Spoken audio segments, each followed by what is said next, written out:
Siko po ha, siko. Makipasok po yung siko. Basta pagpapainit ka na. Ay, ano ba ta? Ayan na nga.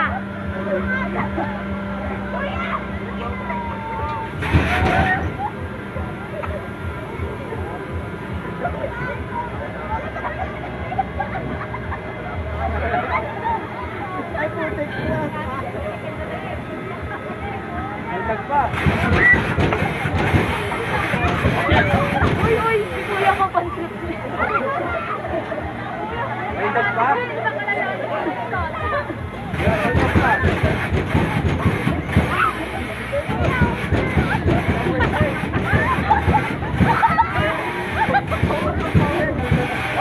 Ay, ang bata malalaglag. Ayaw kasi humawak.